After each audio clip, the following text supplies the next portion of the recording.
Good afternoon, everybody. Welcome to our first AMA of a new series where we have special guests join us.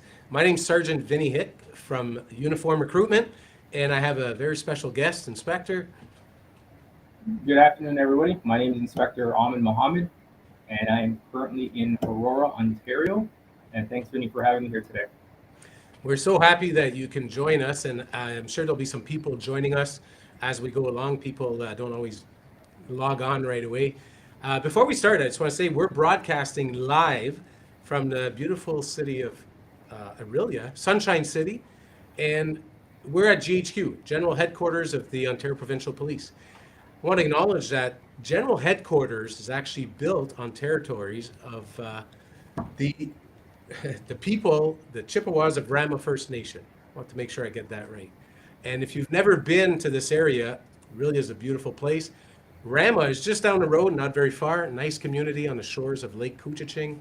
If you're ever down this way, make sure you come and look around. It's an area that's really steeped with history, and it says a lot about our heritage. To start off, Inspector, you and I go way back, and I'm not going to put you on the spot and share some of the stories or some of the funny things I have that I could share, because I know you have just as much ammunition on me. Yes, I do. Yes, I do. Before we start, I want to remind people that when you're logged on, if you have questions, put them in the chat. Someone will let me know, and hopefully I can get to your question. And obviously, keep your questions appropriate, and we'll just get started off. Inspector, what inspired you to specifically apply to the OPP? Why was it OPP? For me, policing in general, and we'll get to that, wasn't a profession or career that I wanted to get into. The specific to your question, why the OPP? It's the opportunity that you have the entire province at your disposal. The ability and the opportunity to go from one end of the province to the other was one of the caveats of why I chose the OPP versus some of the other municipal services. Well, that's a very good point, and something that I often bring up in my information sessions. We offer we have 160 something detachments. Not too many organizations can offer you the opportunity to work in so many different areas and offer you such a variety of policing, from riding motorcycles in Toronto to snowmobiles up north. So if we talk about your specific career, can you tell me a bit about when you first joined, where you were first posted? So I'll start off with I was the last class when we had the cadet program in 2009. So, which is pretty amazing to see that now we do have the cadet program back within the organization. So I was first posted as a cadet in Toronto Detachment, which is in the city of Toronto. I was a cadet for approximately 5 months. And then from there, I applied to go get on permanent through the constable selection process. Back then we had ATS and so forth.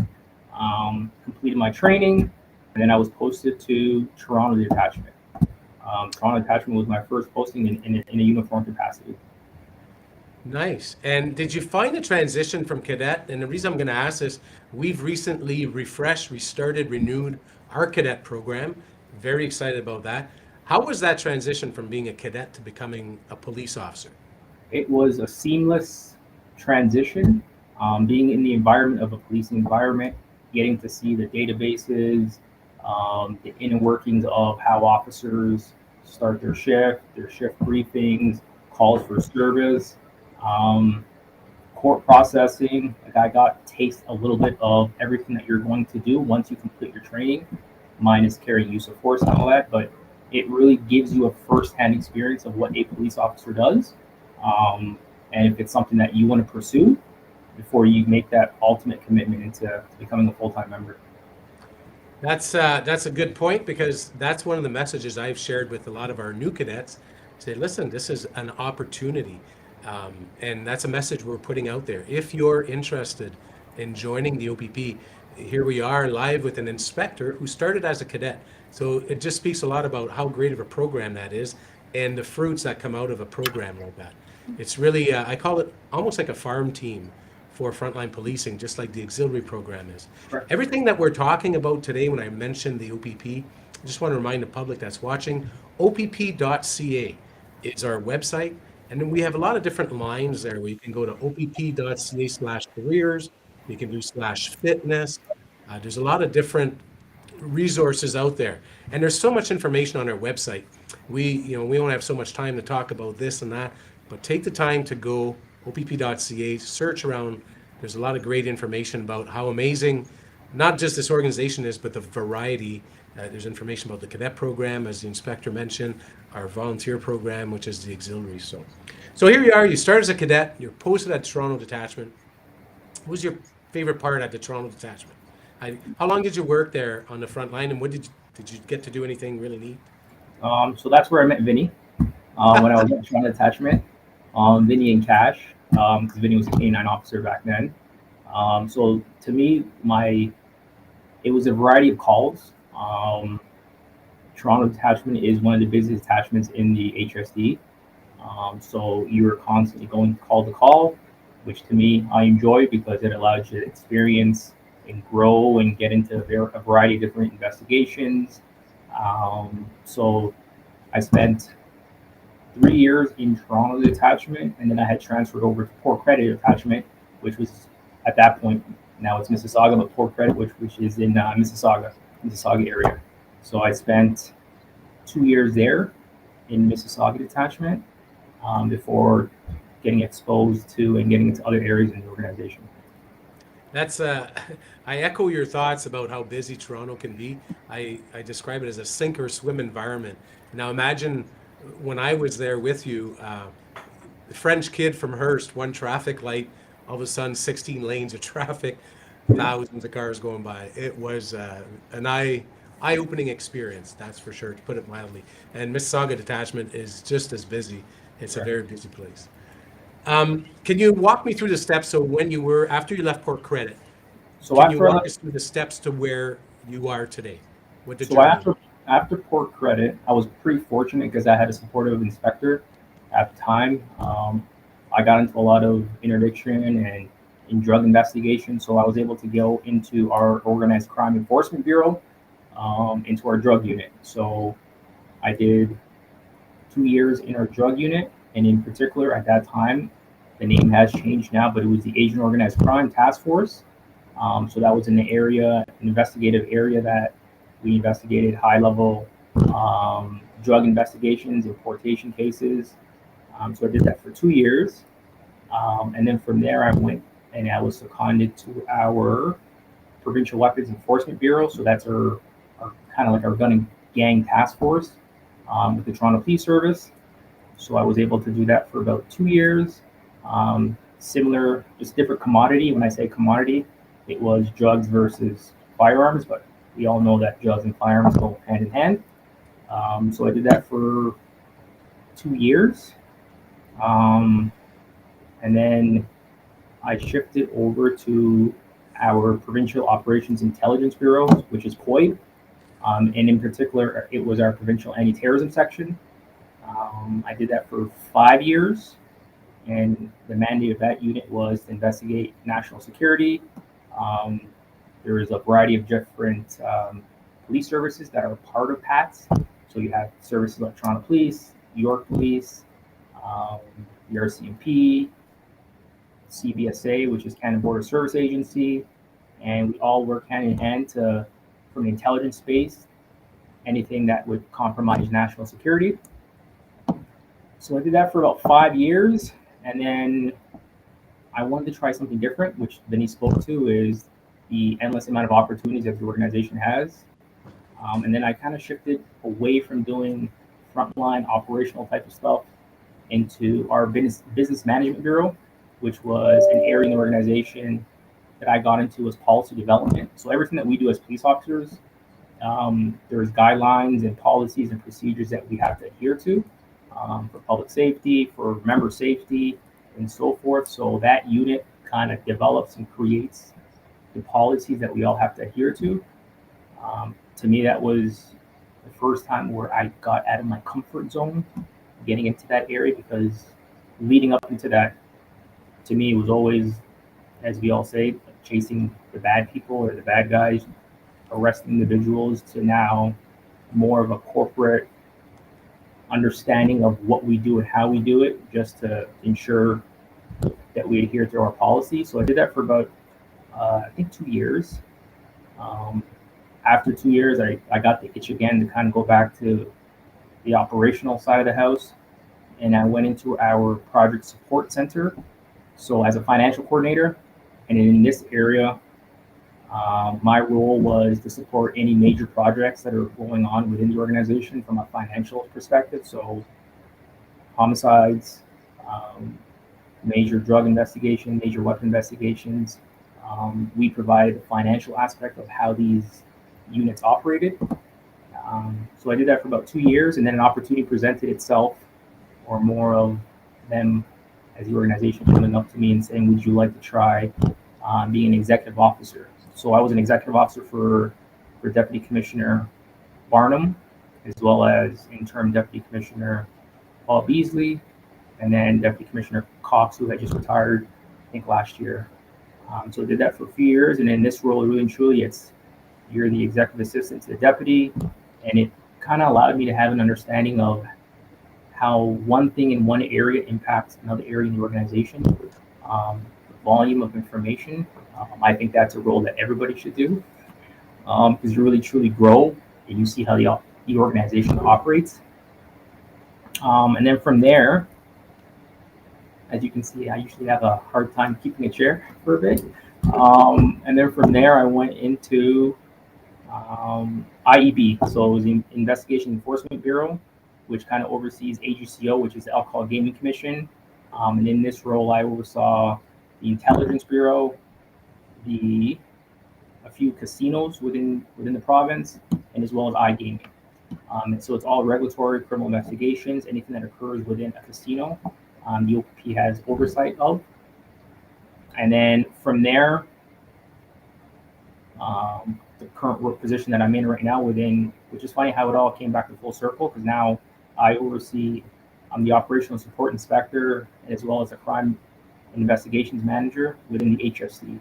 So where I started off in my career, now from a criminal and intelligence perspective, anything related to anything on the highways kind of falls under my roles and responsibilities. So that's quite a journey. Just a little bit. Sorry, go ahead, sir. So just a little bit over the last 15 years. Well, it's an impressive story to tell. It's quite a journey, and I'm sure a lot of it I can understand most of it, but probably a lot of our viewers are like, "Wow, what is that?" So I'm going to break it down into sections, because you did spend a lot of time in what I like to call covert type work, not in uniform, when you were with all these specialty units, where there was guns and gangs, weapons and drugs. Can you talk to us a bit about that before you arrived at GHQ, let's say? What's that like, as much as you can tell us within the confines? So it's majority, as Vinny said, the majority of you are no longer in a frontline capacity. You are in a covert. And when I say a covert capacity, you're in plain clothes, and you're investigating the individuals who are committing serious offenses. So that could be from surveillance, that could be from doing undercover work, that could be to really truly trying to insert yourself in a certain culture, a certain environment, to try to be able to extract as much information to support the criminal charges that you're going to be laying on individuals. So it's completely removed from being in uniform in a frontline capacity, where it's now you're gathering evidence to support the charges that you're going to be laying. And I know I did a year in surveillance, and I completely changed my look. I had really long hair, and believe it or not, my hair's curly when it's long. Big Goldilocks, I tell you. I looked like I was doing shampoo commercials. Did you Yeah. change your look at all? I'm just trying to picture you with long hair, big No, beard, or for me, I can't even grow facial hair. So this is me. I tried growing a beard, but it took like about 2 years before. So usually the project investigation that we're working on, by the time it came to an end, like it's when my beard started coming in. But um, it's a completely different lifestyle change once you get into some of these roles. yeah. And I think it has a shelf life, which was why, and I say it's the opportunities that you have within the organization, within the OPP. You can spend X amount of time in a position, and you know what you say, for me to remain mentally sound, I'm going to go and try something different just to mentally challenge myself. And that's one of the beauties of this organization. I talk about that in my presentations, how there's so much variety. And one of the things that we talk about in uniform recruitment is careers within a career. And, like you're a great example of that. We all start on the front line in a uniform capacity. 3 to 5 years is the minimum in uniform. But the plethora of opportunities that opens up after that, and it's just amazing. That's why I encourage people, go to opp.ca, read up on the different opportunities. So here you are, you work in all these covert type of units, very different, high level investigations, and I realize there's a lot of stuff you can't share with us. I think that's funny that if ever there's a beard growing contest, I'm gonna make sure you're in my team, because then I know I won't lose, because there'll be somebody that's worse than me for that. So then after doing that big stint, a lot of undercover type work, when you come back to GHQ, was that a big change? And the reason I asked, I did most 25 years operationally on the front in different capacities. Coming to an administrative role was a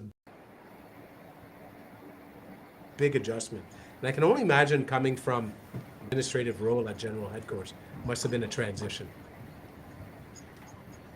It was a huge transition for me, in the sense that the uniform and everything that we wear on our vest from when I left uniform had changed, and even seeing some of our vehicles and the technology and equipment that now was being issued. And it only been a few years, so I can only imagine for certain individuals that have not been back to a frontline capacity. But going back to GHQ, um, it took a while to get used to, because now you're in uniform, whereas before I worked in plain clothes, trying to fit into certain areas. And now I'm having people say good morning to me, and I'm like, why are they saying good morning to me? And you realize I'm wearing a uniform. So that took an adjustment. And you probably went through the same thing as me because I wore a uniform, but it was green. So when I got my new blues, I looked like a rookie because Yeah, everything was shiny brand and new. brand new. So Yeah. and people would look at you like, hey, is that a new guy? And it was kind of funny. And I'm going to take this opportunity to put in a plug when you talk about the uniform and what we wear. I don't know if you can see on camera. This is new to the OPP. I'm wearing a pin next to my fitness pin that's the Franco-Ontarian flag. And across the province are officers that are bilingual to show that they can offer bilingual services in French and English. Now wear this pin, the Franco-Ontario flag. So if there's anybody watching that's French, spread the word to your friends. We're advertising that we are bilingual, so you can identify that on certain officers. I'm looking at our questions, and there's not a lot of questions popping up, but one comment that came up, somebody called in on an impaired driver earlier today, and they said that we were a pleasure to deal with. Thank you for that comment. I'll make sure that we pass that on to our communication center, because without them, the team doesn't exist. We talk about frontline policing and all that we do, but we also employ a whole lot of civilians, especially at our communication center, which is the first point of contact when you call 911, the people you talk to. So for whoever put that comment about how that was dealt with, thank you for your comment. If you have questions, please don't be afraid to ask them, post them on there.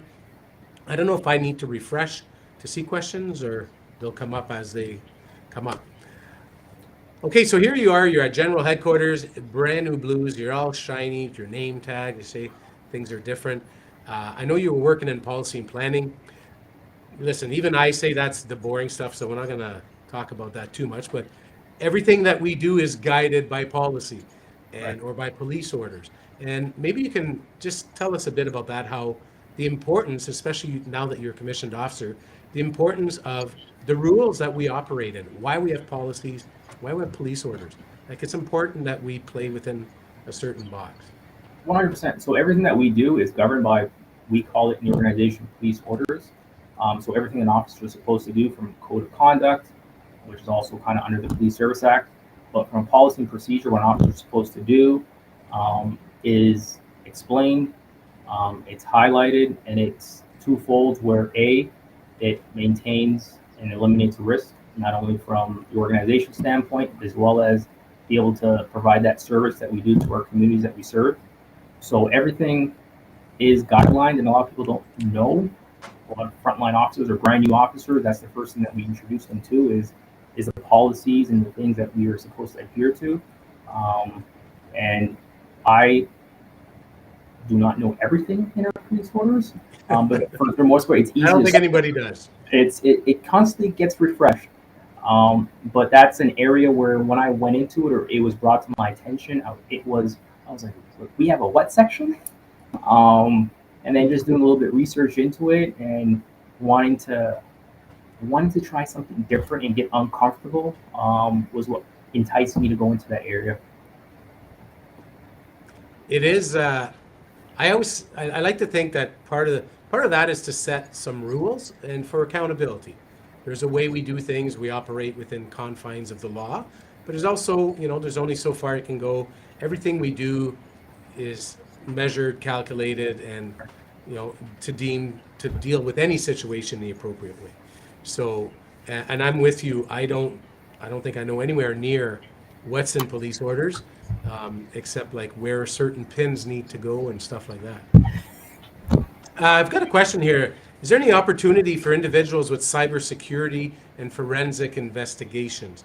I'm going to get you to speak on that, sir. I just want to say, if there's any civilian job that someone's curious about, if it's not at opp.ca, which is mostly our frontline postings for communication center, uniform, cadet, auxiliary, stuff like that, there's a Ontario government job site that you can go to, and I'll make sure it gets posted in the chat.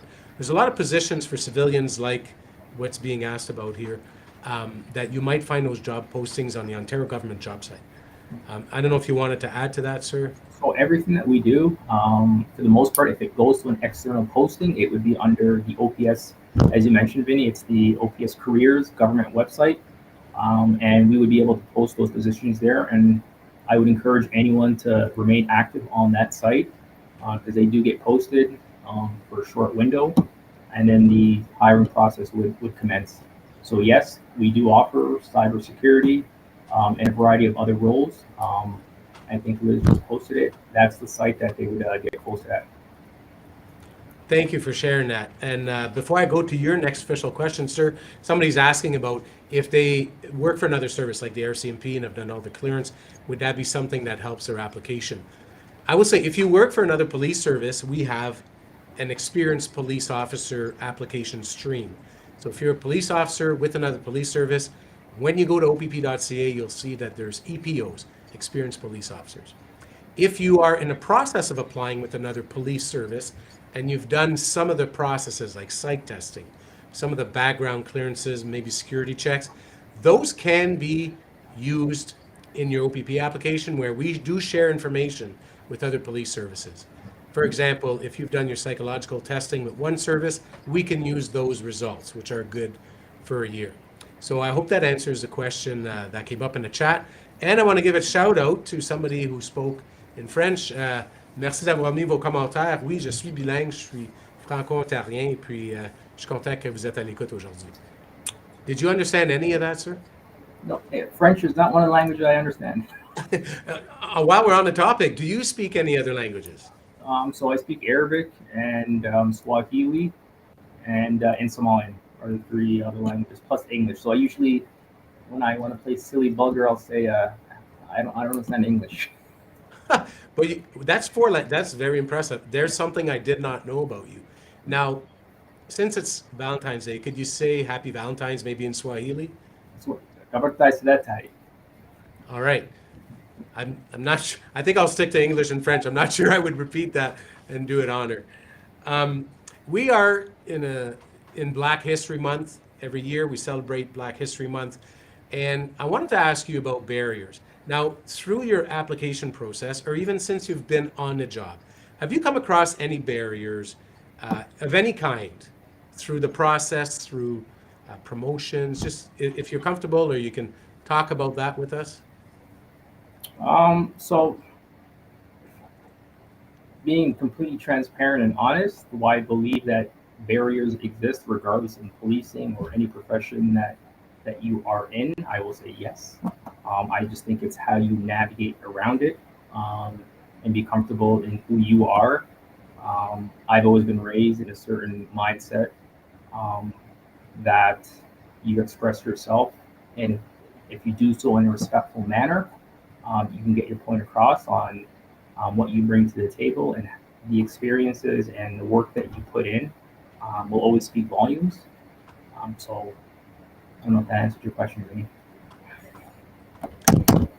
Diversity is something that the OPP prides itself on, and I like to say that I describe Ontario as a tapestry of diversity, and we love that. And as an organization, we strive to represent that better and better all the time.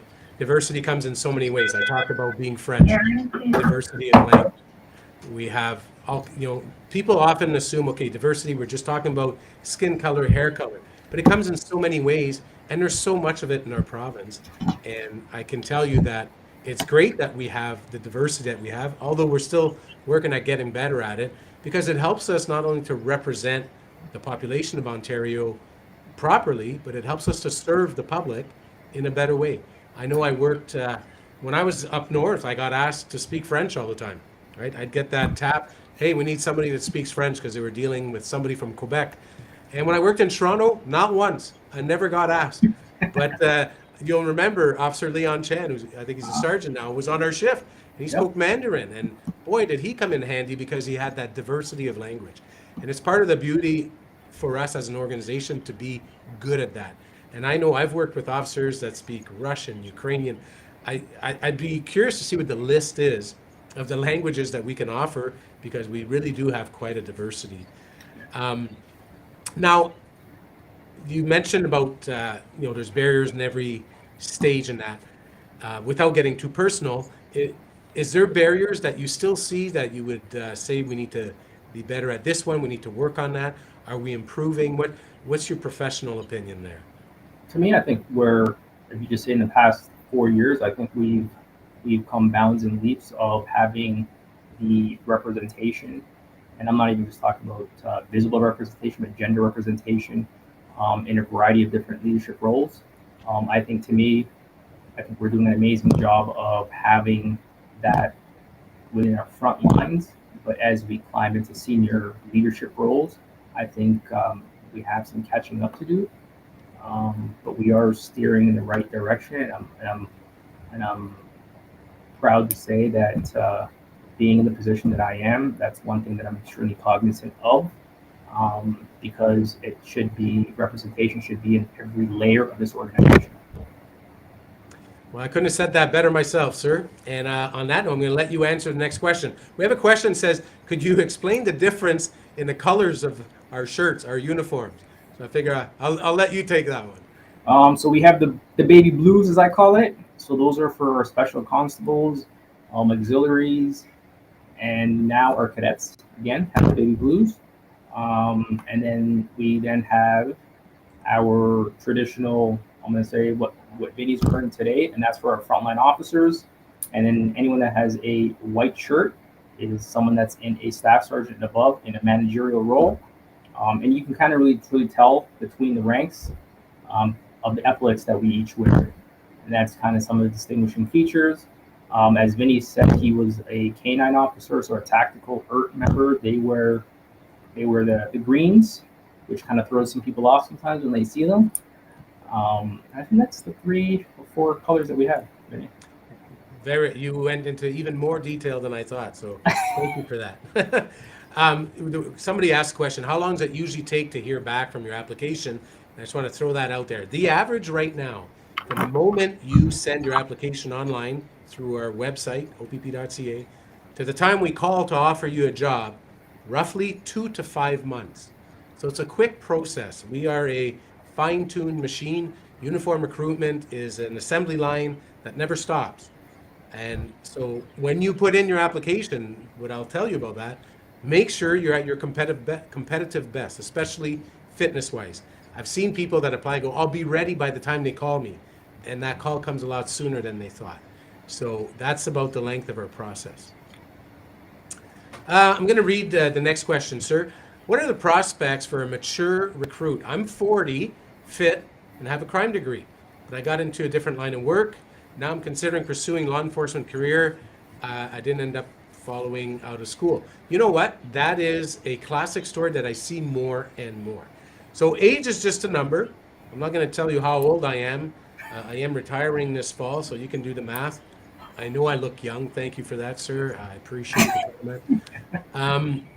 So 40, I can tell you that the last few classes, there was several people in their 40s. Some of our classes have people in their 50s. Age is just a number. And as long as you can pass the minimum requirements, which you'll find on our website at opp.ca, as long as you meet those requirements, you can apply. You're eligible. Age does not matter. I remember the first person that I thought was an older candidate was a military gentleman who'd done a whole career in the military.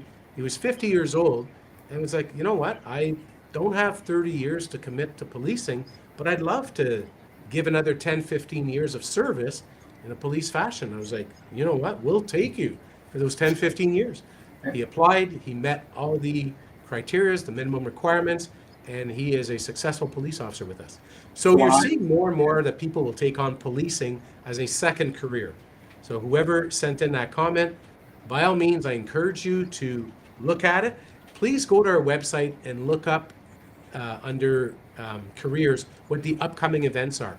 We do information sessions around the province. Some of them are live, some of them are in person, pretty much in every region. Sign up for one of those sessions.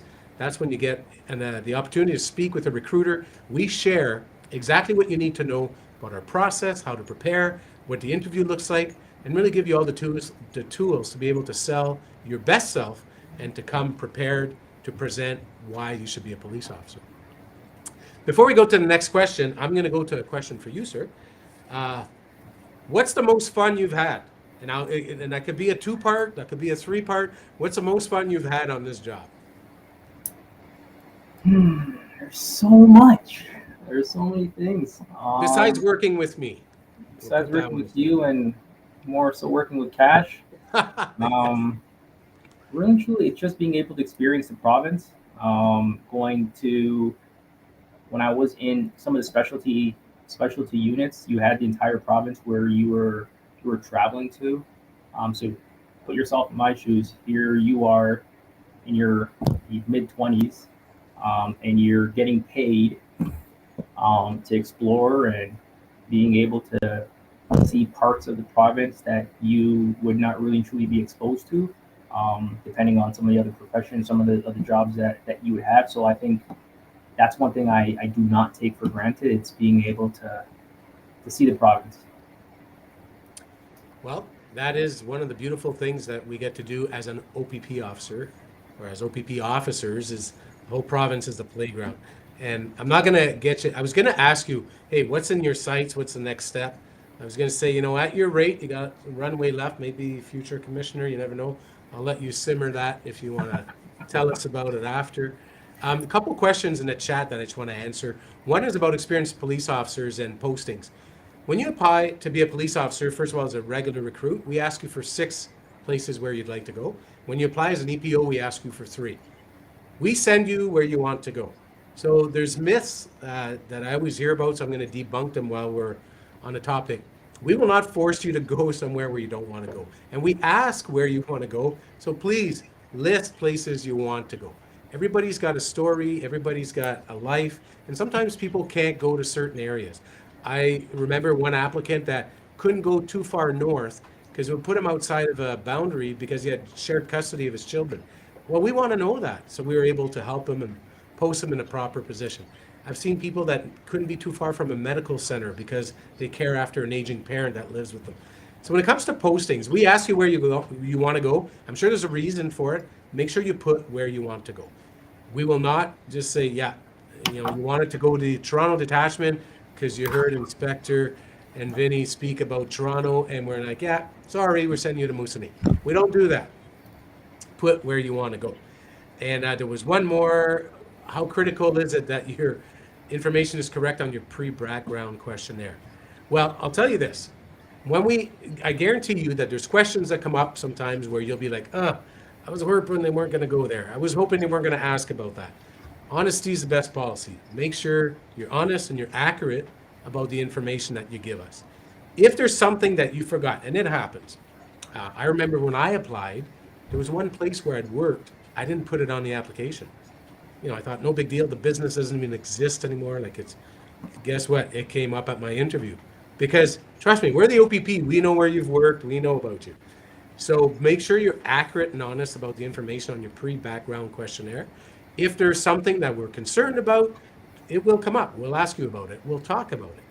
So if you realize you forgot something, if you're in the application process, you can always email Uniform Recruitment with your updates. And especially if you realize, oh my, I forgot to mention this, something very important, fire us an email, your file number, and we'll talk about it. So before I go back to you, sir, one more question. How long is the training at OPC? OPC is 3 months, but to be an OPP officer, you also do a week pre-OPC here, 8 weeks after. I always say, think of the training as about 4.5 months from the time you show up at our academy to the time you're going to go to your detachment. Because sometimes there's holidays in there, statutory, things change a little bit. Now, sir, back to you. I hear and I know that you actively participate in outreach initiatives. I know you're a big positive spokesperson for us out there. Can you tell us a bit about that? So a little bit of history about me and where I grew up. I was born in Saudi Arabia, immigrated to Canada with my parents at the age of 4. So for me, policing and where I grew up, policing was, I never wanted to be a police officer. It was one of those things where every interaction that I've had with the police was a negative, to the point where if I saw a police officer, I would go the other way.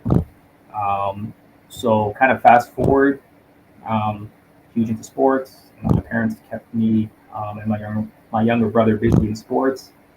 And I had a football coach for about 6 years who was a police officer. I won't say what service, but he was a police officer.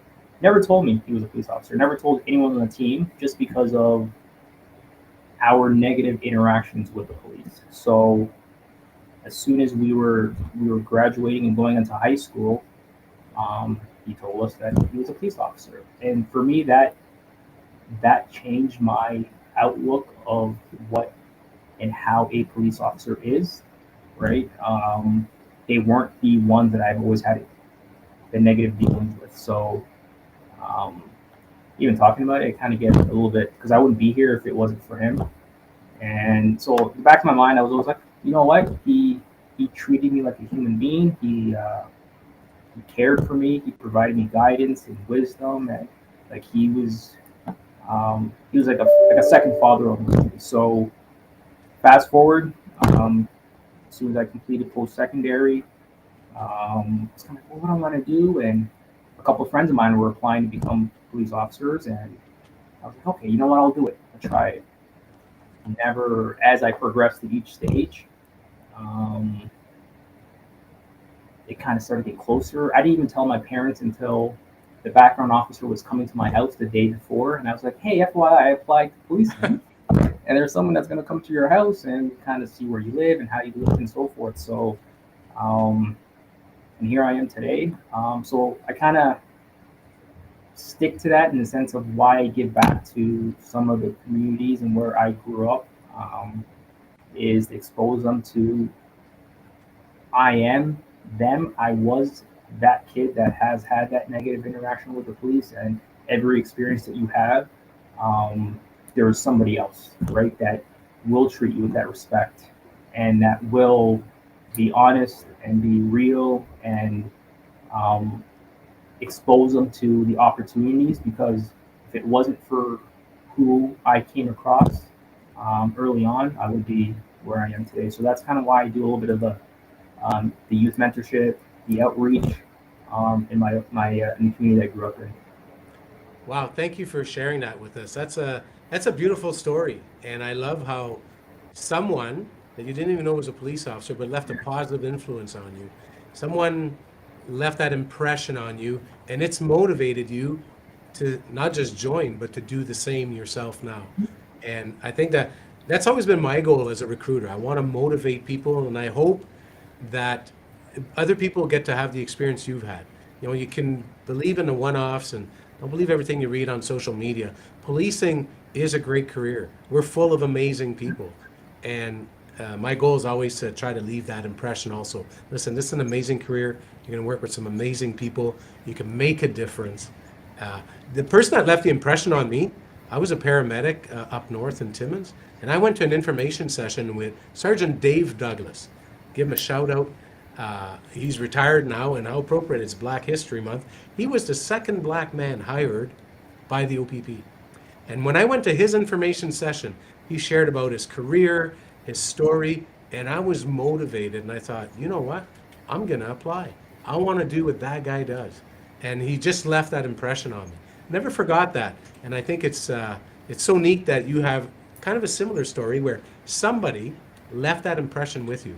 Thank you for being one of our advocates and helping us out with our recruiting efforts by doing that.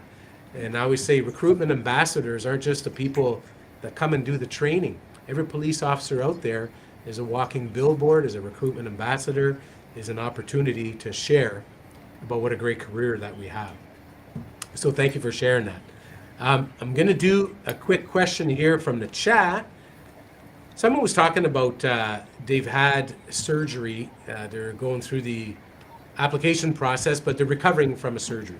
I'll tell you this, when you apply, knowing that our process is 2 to 5 months, if you've just had surgery and you're still recovering, I would say hold off to hit the send button till you're ready, because we could be calling you in as short a time as 2 months. So if you know that you're not quite there yet from a surgery recovery, from an injury recovery of some kind, nothing wrong with going online, fill out the application, get all your ducks in a row. But when you're ready, when you hit that send button, just be of the mindset. You could be at the academy in 2 weeks, expected to do the fitness component. So if you know you're not ready for that, just hold off. If you are in the process, let's say you're already in the process and all of a sudden you get an injury. I mean, you're not the first, you won't be the last. Make sure you keep us updated. Email Uniform Recruitment with your file number, your name, let them know, hey, this just happened. I'm seeing my doctor on Wednesday. I will update you as soon as I come back from the doctor's office. Right? It's all about sharing information, communicating, keeping us appraised of what's going on throughout your application. And I can't strive on that enough. Just keep us updated. You know, that's why we have a Uniform Recruitment mailbox where you can, whether you're sending in questions or just updates about your file. Now we're going to get ready to wrap up. I'm just going to look if there's another question I should throw at you. Dun, dun, dun, dun. Somebody asking about employment. Okay, so somebody that's had a lot of different jobs that they had for a short time. Does that look poorly? Not at all.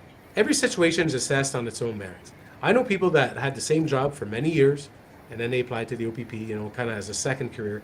And I've seen people that applied have had just a lot of different jobs. And when you talk to them, well, this job paid better. This job had better hours. I mean, you know, life is tough enough, and people often change jobs because they're looking after themselves, whether it's a better paycheck, a better schedule, whether it gives you better work-life balance. That's okay. We don't just rule you out because of something like that. And that's where the interview is so important. That's our opportunity to talk to you about all that. So don't let that deter you if you're like, yeah, bounce around to a lot of jobs. That's okay. I know it takes a bit longer to get them all written up on the application because you have to list every place where you've worked, but we'll talk about it. Don't ever let something like that deter you. And if there's something while you're filling out the application, you're like, I wonder if this will be a negative thing. You know what? Be honest. We'll talk about it. That's what the interview is all about. Now, sir, we're going to get ready to wrap up, but I wanted to give you a final word. Is there anything that you'd like to share with our viewers, last words of advice, anything like that before I close us off?